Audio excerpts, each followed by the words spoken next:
iarivo soiombonan'ny malagasy fandarana manokana izarana aminao ny vaovao ny kominina n'Antananarivo renivohitra arahinao eto amin'ny MBS TV ao aorian'ny vaovao amin'ny valoralina iarivo soiombonan'ny malagasy.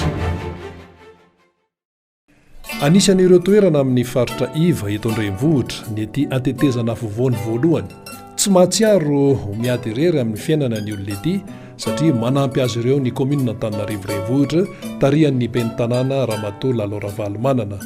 Amboarina amin'izao fotoana izao ny lalakely mahatratra any amin'ny 400 metatra mamakivaky ny fokotanana tetezana vovoany voalohany.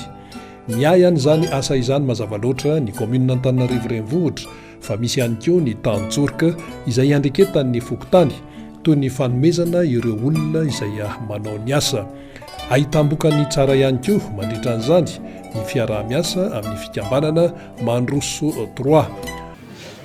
Nanao fangatahana moa zany zay tamin'ny commune hoe ny lalina ty amin'igny amin'ny mafaritra Ivasy dia anjakan'le resaka hoe fotaka ohatrohatran'izay zany. Dia ny validendreo moa zany valindreo zany le fangatahana moa dia nandefasa ny vato zao arany tokony ataontsika hozy izy andefa materiel zay dia andefa tompona ndraiky ambanao an'le vato dia isorana manokana ny service technique eo amin'ny commune moa zany zay nanara-masony zareo ny asa taty dia ny isorana koa raha matoa ben'ny tanàna mba manamiany to fampitaovana ny zavatra ty tanàna to.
Voavany olam-ponina satria antonany maro no niaina tao anaty fotaka mandrevo ny olona tety.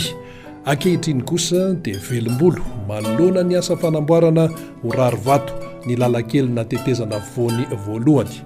Maro ny mponina ety an-toerana no misitraka an'izany toy ny mpiasan'ny zone mandeha maraina dia mody hariva. Eo ihany koa ny mpianatra toy izay ihany koa vao maraina mandeha mianatra ary ny hariva mamonjy vodiana.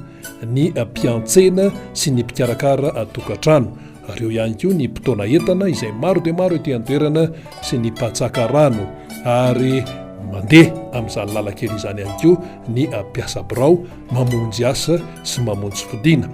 Samy misitraka izany lalakely izany daholo ny rehetra izay aprofo mitoaka amin'ny tendany fa soiombonana ny fototrafitrasa toy itony eto anivon'ny tanàna Antananarivo.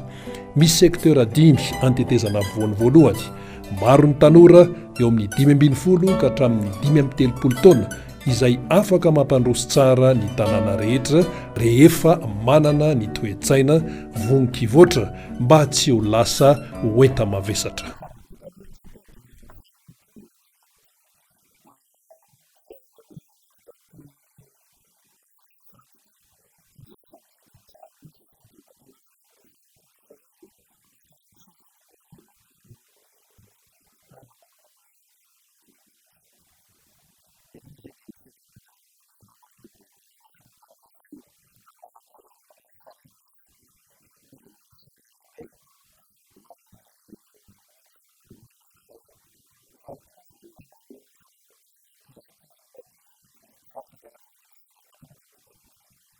iarivo soiombonan'ny malagasy fandarana manokana izarana aminao ny vaovao ny kominina n'Antananarivo renivohitra arahinao eto amin'ny MBS TV ao aorian'ny vaovao amin'ny valoralina iarivo soiombonan'ny malagasy.